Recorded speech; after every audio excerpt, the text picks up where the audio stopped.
Selamat datang. Selamat datang. Selamat datang. Selamat datang. Selamat datang. Selamat datang. Selamat datang. Selamat datang di podcast Cerita Orang Dalam.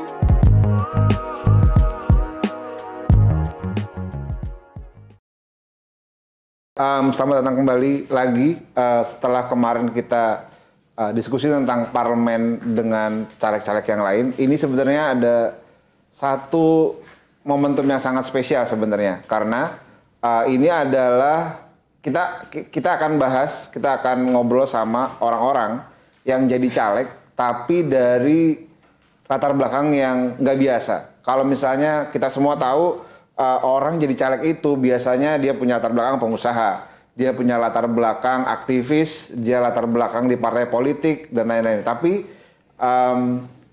kali ini caleg yang akan datang, caleg akan yang ngobrol bareng kita itu caleg yang berasal dari masyarakat langsung, dari orang yang terdampak kebijakan secara langsung. Kalau teman-teman sempat baca Project Multatuli, teman-teman Project Multatuli itu ngebahas tentang caleg pinggiran.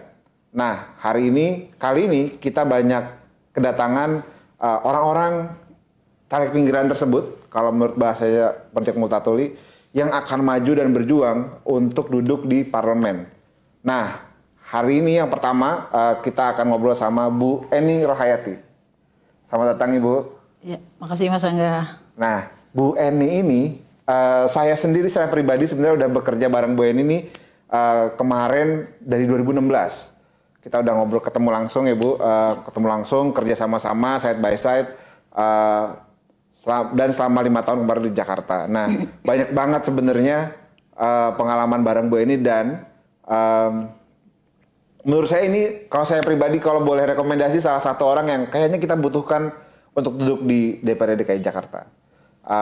Kita kenalan dulu sama Bu Eni lebih lanjut. Silakan Bu Eni, kira-kira Bu Eni ini dari mana? Kok mau maju? Alasannya apa sih kira-kira gitu? Pertanyaan pertama gitu. Makasih Mas Angga. Assalamualaikum warahmatullahi wabarakatuh. Perkenalkan saya Eni Rohayati. Saya pengurus salah satu koperasi kampung dampingan JRMK yaitu di Kampung Marlina, Penjaringan Jakarta Utara. Saya mantan koordinator di JRMK 2 periode. Alasan saya ingin mencalonkan diri sebagai salah satu anggota dewan yaitu tentu ada alasannya Mas Angga. Ya, selama ini yang kita rasakan kebijakan-kebijakan yang diberikan kepada pemerintah kepada masyarakat itu, terutama masyarakat miskin kota itu, saya rasa belum betul kami rasakan gitu. Makanya kan perjuangan itu tetap dilakukan oleh JRMK ya, baik itu pengorganisasian, advokasi maupun berjejaring dengan beberapa organisasi. Nah, kali ini JRMK memang membuat satu gebrakan melalui kemarin kita beberapa bulan yang lalu melakukan konvensi caleg, tapi memang bukan caleg dari luar, tapi caleg dari intern JRMK itu sendiri melalui beberapa seleksi. Lalu ada juga penyampaian aspirasi yang dilakukan oleh JRMK yang dihadiri oleh beberapa perwakilan koperasi. Nah, kebetulan saya adalah salah satu caleg yang terpilih di organisasi. Dan organisasi hari ini menugaskan kepada saya untuk mencoba mengadu nasib lah gitu. Yang kita tahu kan kebijakan yang selama ini kita rasakan selama kita bekerja sama ya Mas Angga banyak sekali yang memang betul-betul tidak kami rasakan sepenuhnya gitu. Itu karena mungkin karena kita tidak terlibat langsung di dalam pengambilan keputusan baik usulan-usulan kebijakan gitu. Kita hanya contohnya gini, di masanya Pak Anies kita berkolaborasi selama 5 tahun gitu. Banyak sekali kebijakan-kebijakan yang bisa kami rasakan, baik itu di soal pemukiman, di soal hak-hak dasar deh gitu ya. Tapi ketika berganti ke pemerintahan yang baru, kebijakannya tentu akan berbeda. Beda pemimpin tentu beda gaya. Nah, itu yang menjadikan kami kesulitan gitu loh. Segala macam upaya sudah kami lakukan, aksi, mencoba untuk audiensi dan sebagainya, tapi ternyata tidak tembus lah gitu.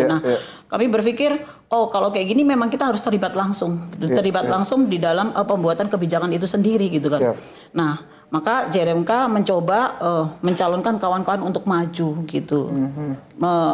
Karena memang JRMK itu hanya sebuah organisasi rakyat, bukan partai, maka kami butuh kendaraan untuk mencalonkan kawan-kawan, maka kami bekerja sama dengan Partai Buruh pada saat ini. Nah, sebenarnya Bu, kalau misalnya ini masyarakat pasti bertanya-tanya, kira-kira kenapa sih, maksudnya gini, seberapa penting teman-teman di JRMK, di teman-teman di Miskin Kota gitu ya, harus masuk ke DPRD gitu ya, dalam hal ini kan parlemen di Jakarta, DPRD provinsi. Emang selama ini prosesnya seperti apa sih gitu? Kok sampai harus maju ke sana gitu? Ya, yang saya bilang tadi itu Mas, soal kebijakan gitu. Walaupun kita berupaya semaksimal mungkin, tapi kalau kita tidak terlibat langsung kan sulit juga Mas gitu. Nah, kita juga ingin memberikan edukasi kepada masyarakat untuk menjadi pemilih yang cerdas. Selama ini yang kita lihat kan yang berani mencalonkan diri itu yang tadi Mas Angga bilang, para elit politik, para pemodal yang punya uang, karena yang kita lihat sekarang ini money politik seperti sudah menjadi tradisi gitu. Nah, kita mencoba JRMK menyampaikan kepada khususnya anggota koperasi-koperasi JRMK umumnya ya semua pemilih lah gitu ya kan. Kita ingin mencoba membuat satu terobosan bahwa suara kita nih 5 menit di dalam TPS ini sangat berharga. Tukarannya itu dengan 5 tahun ke depan nih mau ngapain kita gitu. Nah, JRMK atau saya pribadi, saya adalah warga biasa. Saya yang merasakan betul persoalan-persoalan yang ada di bawah. Baik itu persoalan kesehatan, pendidikan gitu, sembako mahal, kita yang merasakan gitu. Jadi bagaimana caranya ketika nanti kalau Allah mengizinkan kita jadi gitu. Bagaimana kita bersama-sama dengan warga, kembali lagi kepada warga, kita menyelesaikan persoalan yang sekarang kita rasakan gitu. Tentu berbeda dengan para caleg-caleg, mohon maaf di luar sana yang punya uang. Saya kira mereka itu tidak pernah merasakan apa yang namanya sembako mahal, mereka nggak merasakan, mereka punya uang bisa menyelesaikan persoalan. Rumah sakit mereka bisa karena punya uang gitu ya. Beda dengan warga miskin kota, ketika walaupun sudah ada BPJS, akses kesehatan ke rumah sakit masih ada kesulitan gitu. Program pemerintah KJP juga tidak merata, tidak semuanya bisa merasakan program itu gitu. Nah, itu persoalan yang memang harus kita selesaikan gitu. Kalau misalnya yang merasakan masalah itu sendiri yang akan duduk, kan kita bawa masalah Mas, ini masalah. Saya merasakan betul masalah itu. Jadi bagaimana saya bisa menyelesaikan masalah itu secara bersama-sama gitu. Karena saya diusung oleh organisasi, artinya oleh anggota, oleh warga itu sendiri, maka saya bertanggung jawab pada anggota gitu. Menarik sekali itu Bu, cerita tentang jadi teman-teman JRMK bikin konvensi, bersepakat mengusung 6 orang kalau nggak salah ya Bu ya, 6 orang anggota JRMK untuk maju jadi caleg gitu. Nah, pertanyaan mungkin apa sih yang sebenarnya jadi keputusan, maksudnya jadi keresahan teman-teman JRMK sehingga bisa disampaikan ke 6 orang ini kira-kira gitu. Dan misalnya khususnya ke Bu Eni gitu ya. Apa sebenarnya yang dititipkan oleh teman-teman JRMK ini ke Bu Eni untuk maju sebagai caleg dari mewakili teman-teman JRMK yang lain? Iya. Terutama kampung-kampungnya JRMK ini adalah kampung-kampung yang pemerintah anggap dalam tanda kutip bermasalah kan, ilegal lah gitu. Kami juga tidak tahu kenapa kami dicap sebagai warga yang ilegal gitu. Nah, soal hak dasar gitu. Selama ini memang kami fokusnya di soal hak dasar, terutama perumahan ya, perumahan yang layak gitu. Nah, itu kan kaitannya dengan sumber daya Mas gitu. Selama ini kan pemerintah masih condong sekali kepada pemodal-pemodal besar.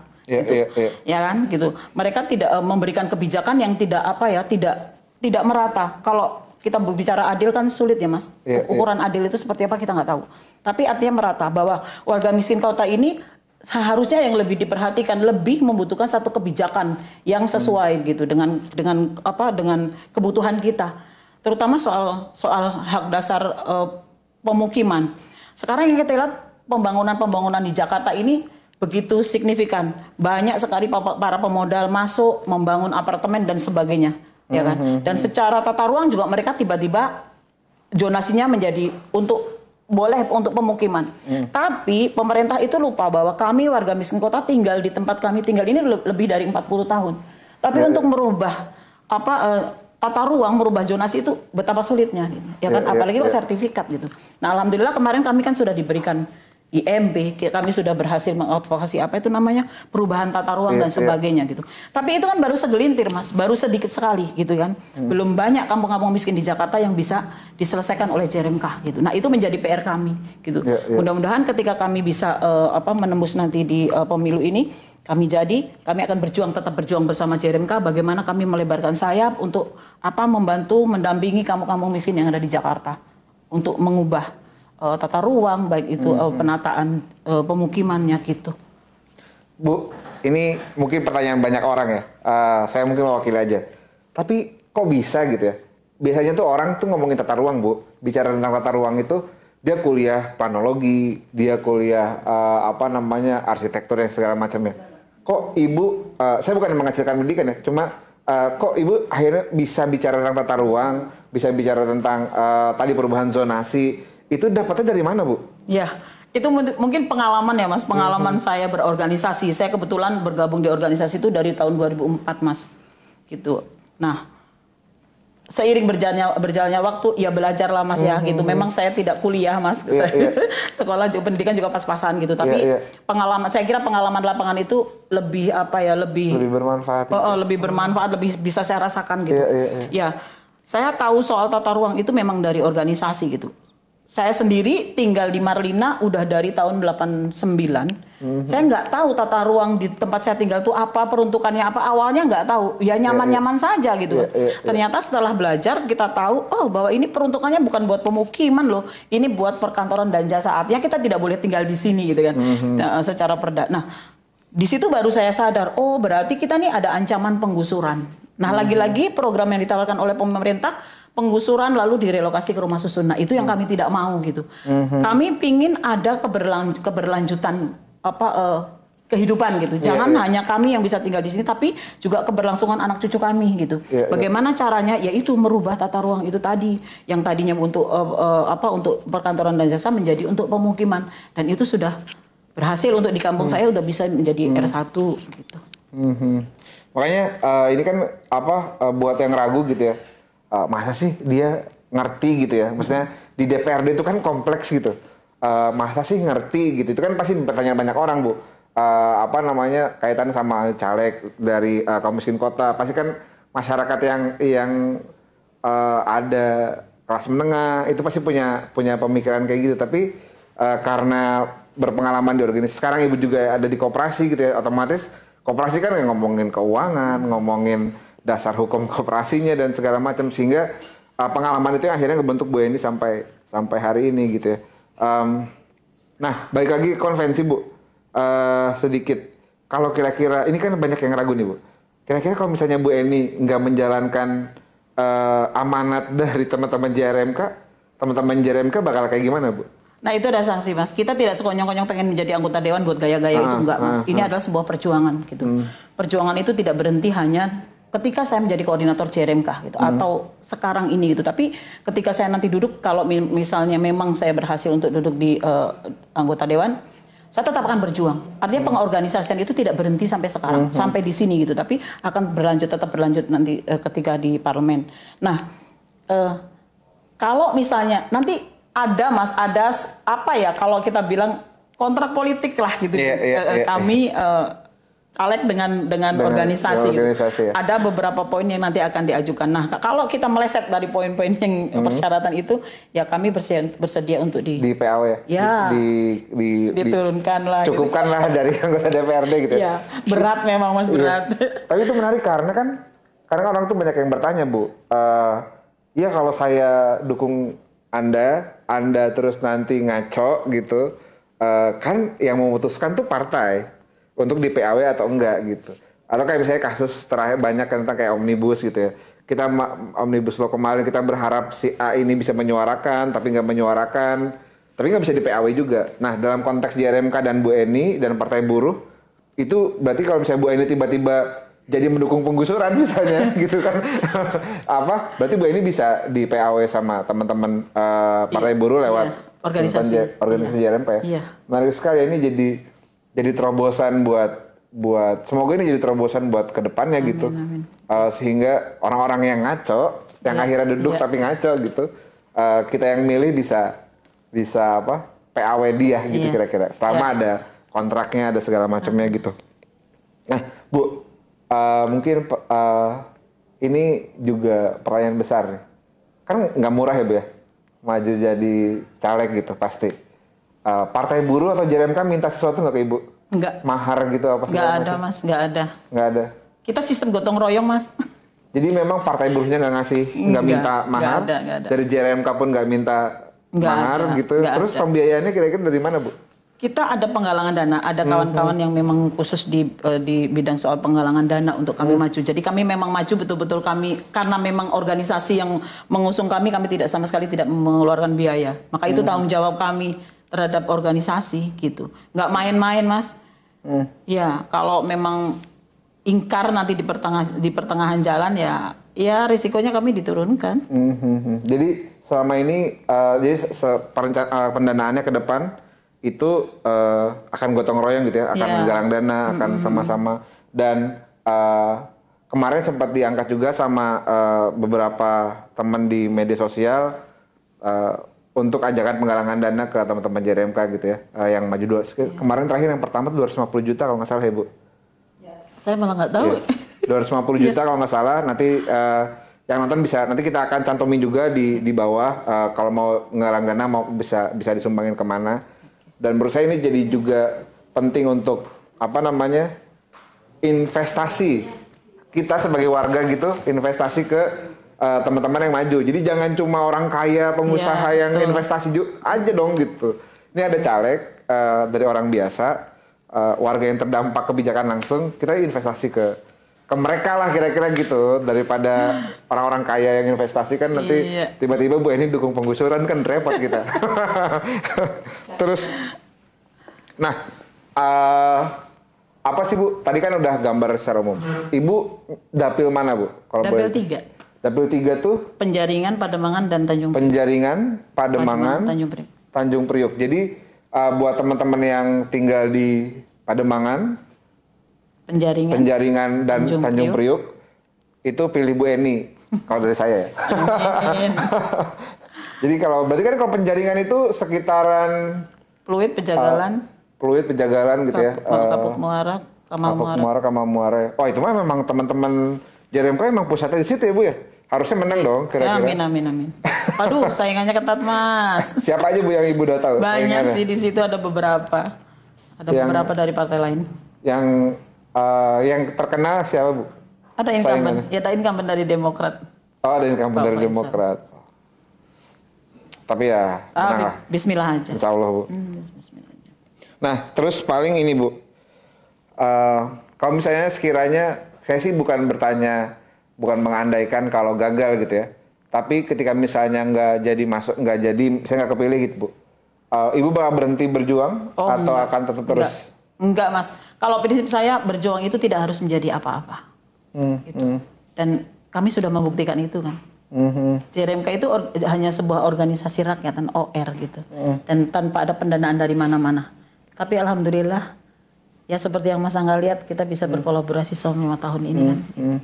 Artinya tidak harus menjadi seorang pejabat atau apapun gitu. Kalau memang kita punya niat untuk memperjuangkan hak, ya kita tetap akan berjuang. Karena itu panggilan jiwa, Mas. Iya, dari tahun 2004 sampai sekarang juga kan nggak digaji, Mas. Berjuang aja gitu. Ya, ketika ada masalah, ketika ada persoalan di tingkatan kawan-kawan, ya dengan sendirinya kita langsung terjun. Gitu. Dan itu udah biasa lah. Gitu. 2 pertanyaan terakhir nih, Bu.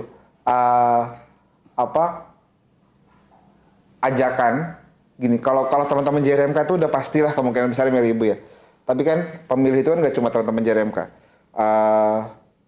Apa kira-kira yang mau Ibu sampaikan ke orang-orang yang bukan anggota JRMK, yang udah putus asa gitu ya, politik kita gini-gini aja gitu. Yang nggambarin bahwa Ibu ini mungkin salah satu jalan keluar buat teman-teman yang udah putus asa ini gitu. Selama ini kan orang yang ingin menjadi yang mencalonkan diri biasanya kan mereka memang sudah punya modal gitu. Sebetulnya kan sebelumnya mereka memang sudah punya modal gitu.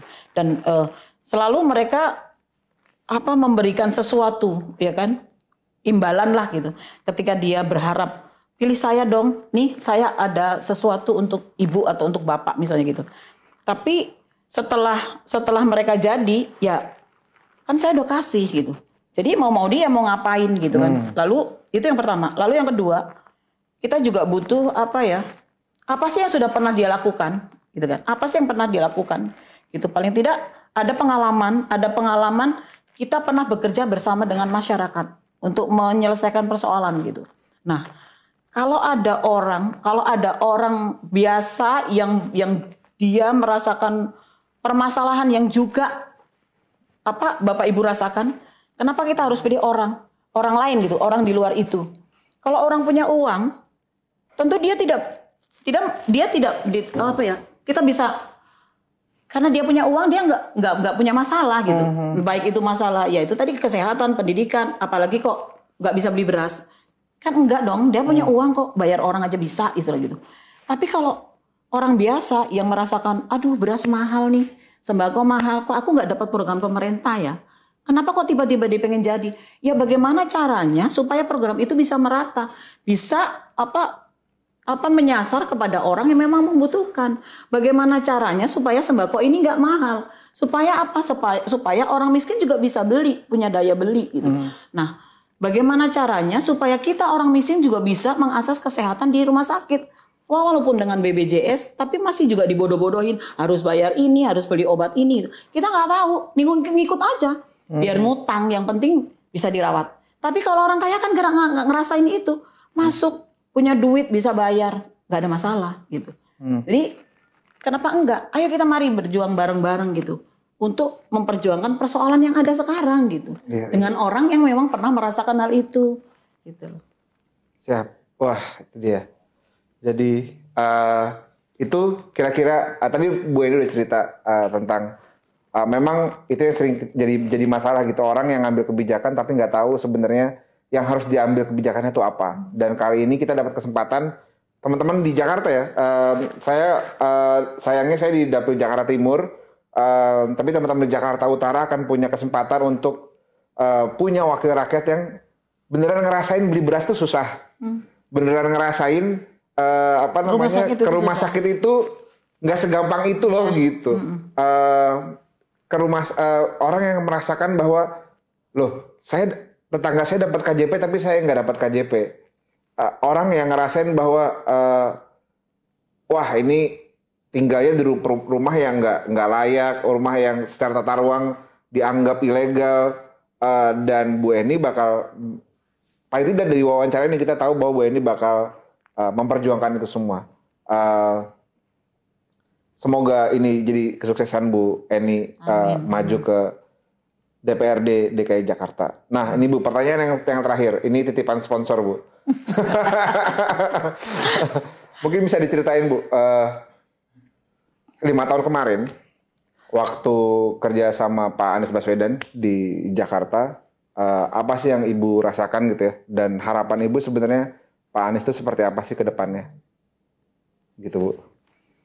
Ya, 5 tahun dari awalnya 2017 ya Mas, kita melakukan kontrak politik April betul. 2017, saya masih ingat banget gitu.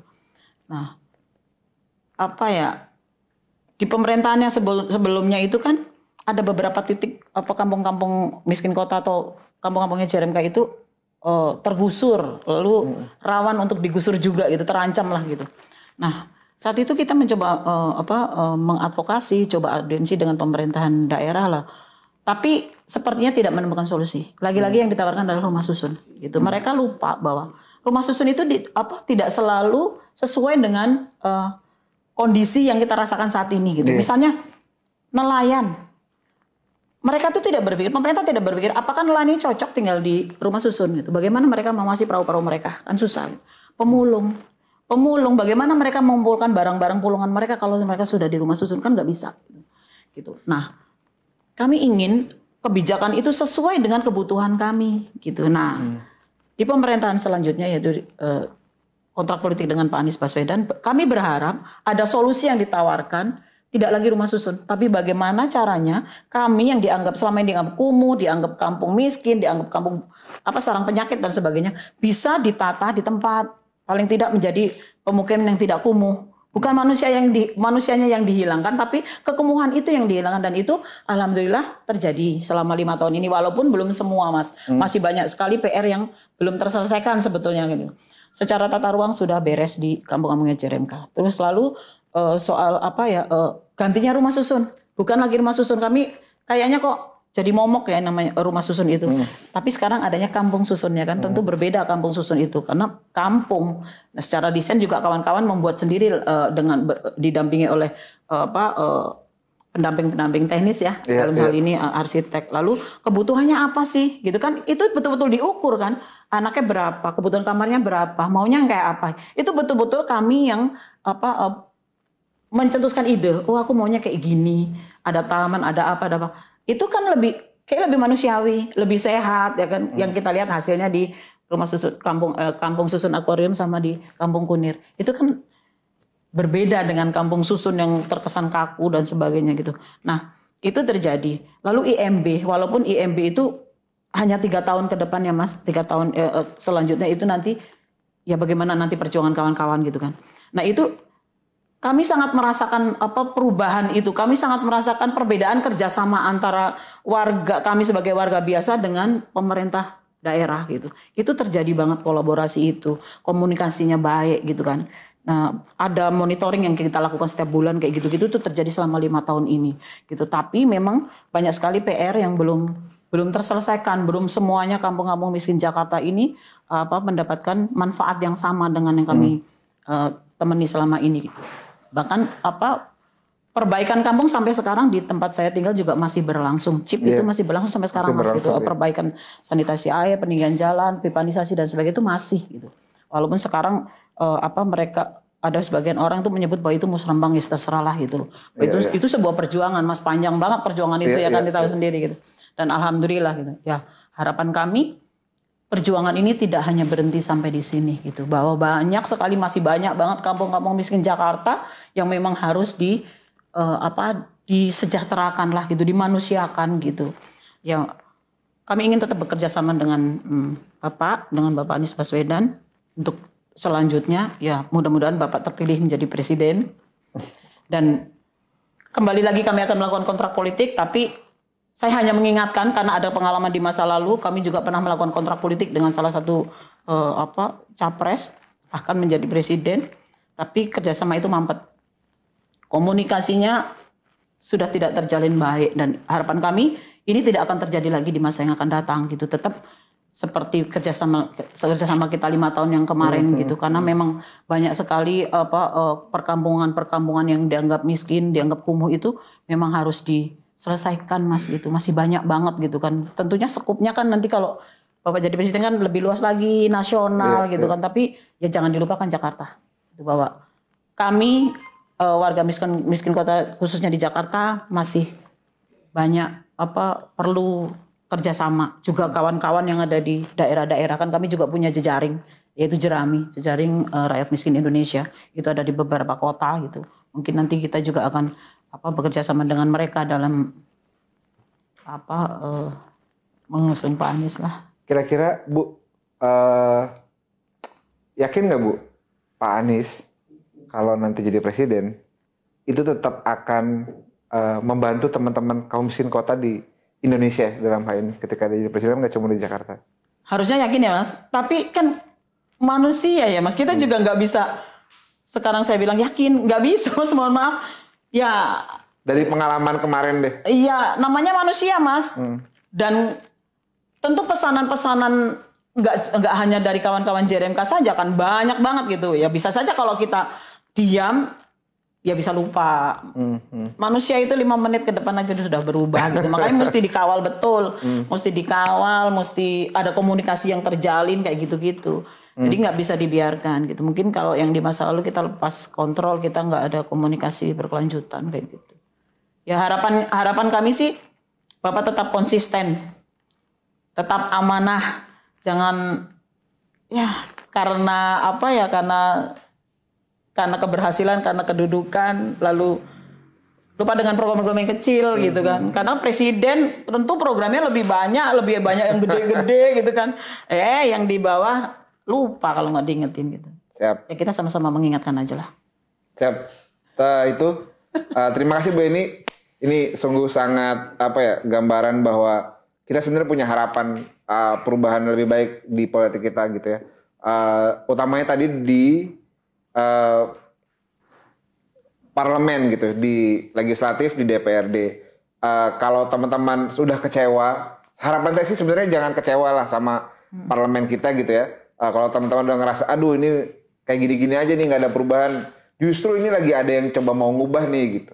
Ada yang coba mau ngubah, ayo kita ubah sama-sama. Kalau teman-teman dari dapil yang lain, misalnya nggak bisa nyoblos Bu Eni misalnya dan teman-teman JRMK yang lain yang maju jadi anggota legislatif, minimal ikut urunan, ikut investasi dalam tanda kutip, ikut nabung, ikut kontribusi lewat penggalangan dana teman-teman di JRMK gitu ya. Ya ibaratnya gini deh, kalau teman-teman biasa dikasih duit 100.000 sama caleg yang mau maju, nah abis diambil dari situ kasih ke teman-teman JRMK. Jadi lebih bermanfaat uangnya gitu. Sekalian balas dendam juga ngasih tahu ke mereka bahwa nggak bagus nih ngasih duit. Nih duitnya saya ambil, saya kasih ke teman-teman JRMK ya gitu kan. Supaya teman-teman JRMK bisa maju ke parlemen dan paling tidak bisa kasih nafas baru buat politik kita di yang akan datang gitu kira-kira. Terima kasih. Nanti akan ada teman-teman caleg pinggiran yang lain yang akan ngobrol sama kita.